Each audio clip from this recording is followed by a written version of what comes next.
لا حول ولا قوت الا باللہ کے فضائل، اس کی فضیلتیں بہت زیادہ ہیں، شمار سے بھی زیادہ۔ لا حول ولا قوت الا باللہ جنت کے خزانوں میں سے ایک خزانہ ہے۔ رسول اللہ صلی اللہ علیہ وسلم نے لا حول ولا قوت الا باللہ بکثرت پڑھنے کا حکم فرمایا تھا اپنے صحابہ کو۔ لا حول ولا قوت الا باللہ جنت کے دروازوں میں سے ایک دروازہ ہے۔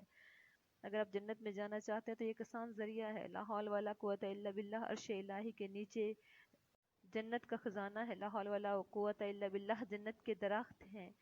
لا حول ولا قوت الا باللہ 99 بیماریوں کی دوا ہے جن میں کم از کم بیماری غم ہے۔ لا حول ولا قوت الا باللہ 99 قسم کے امراض و مصائب کو دفع کرتی ہے۔ لا حول ولا قوت الا باللہ بکثرت پڑھنا نعمتوں کی حفاظت و بقا کا ذریعہ ہے۔ جب مؤذن حی علی الصلاح حی علی الفلاح پڑھ رہا ہے تو اس کے جواب میں لا حول ولا قوت الا باللہ پڑھنا مسنون ہے۔ گھر سے نکلنے کے بعد بسم اللہ توکلت علی اللہ لا حول ولا قوت الا باللہ پڑھے تو اللہ تعالیٰ کی طرف سے اس کو ہدایت اور کفایت حاصل ہو جاتی ہے، اور وہ شیاطین کے شر سے محفوظ رہتا ہے، اور اس کو اللہ کی حمایت حاصل ہو جاتی ہے۔ ہر فرض کے نماز کے بعد یہ پڑھنا مسنون ہے، اس لیے کوشش کریں کہ یہ دعا ہر نماز کے بعد پڑھ لیا کریں۔ یہ آپ صلی اللہ علیہ وسلم نے ہدایت فرمائی اس کے پڑھنے کی۔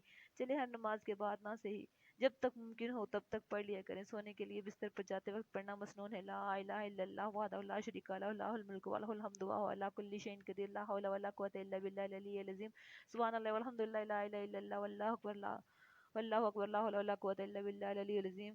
طواف کے دوران لا حول ولا قوت الا باللہ پڑھنے والے کے 10 گناہ معاف ہوں گے، اس کی 10 نیکیاں لکھی جائیں گے، 10 درجے بلند ہوں گے۔ موت کے وقت لا الہ الا اللہ لا الہ الا اللہ واللہ اکبر لا حول ولا قوت الا باللہ پڑھنے والے کو جہنم کی آگ سے ذات کر دیا جائے گا۔ جو شخص لا حول ولا قوت الا باللہ پڑھے تو اللہ تعالیٰ اس کی خود تصدیق فرماتے ہیں۔ رسول اللہ صلی اللہ علیہ وسلم کا حضرت ابو ذر کو نصیحت فرمائی تھی کہ لا حول ولا قوت الا باللہ بکثرت پڑھو۔ کثرت سے لا حول ولا قوت الا باللہ پڑھنا رزق و معاش کی تنگی کے مجرب علاج ہے۔ لا حول ولا قوت الا باللہ پڑھنے والا اپنے دونوں ہاتھوں کو خیر سے بھر لیتا ہے۔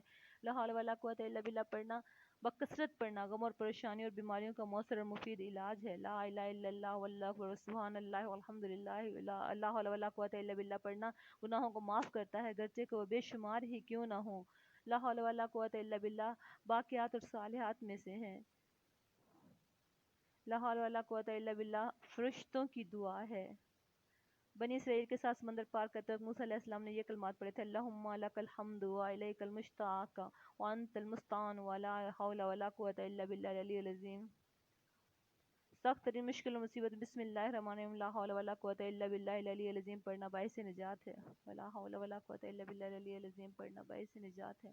فرشتوں نے عرش اٹھاتے وقت لا حول ولا قوت الا باللہ پڑھا تھا۔ روزانہ 100 مرتبہ لا حول ولا قوت الا باللہ فکر و تنگ دستی کا مؤثر علاج ہے۔ جو شخص نماز کے بعد 3 مرتبہ سبحان اللہ العظیم و بحمدہ لا حول ولا قوت الا باللہ العلی العظیم پڑھے تو اس حال میں کھڑا ہوگا کہ اس کی بخشش ہو جائے گی اور اللہ پاک اس کے گناہ معاف فرما دیں گے۔ رات کو نیند سے جاگ اٹھنے والا شخص پہلے یہ پڑھے: لا الہ الا اللہ وحدہ لا شریک لہ لہ الملک ولہ الحمد وہو علی کل شیء قدیر۔ الحمد للہ سبحان اللہ ولا الہ الا اللہ واللہ اکبر لا حول ولا قوت الا باللہ۔ پھر اس کے بعد اللہ مغفر لی یا کوئی بھی دعا کرے تو اس کی دعا اللہ پاک قبول فرمائیں گے۔ جو ان کلمات کو اپنی انگلیوں پر شمار کرے، اور اگر وہ اسی مہینے فوت ہو جائے تو اللہ پاک اس کے گناہ معاف فرما دیں گے۔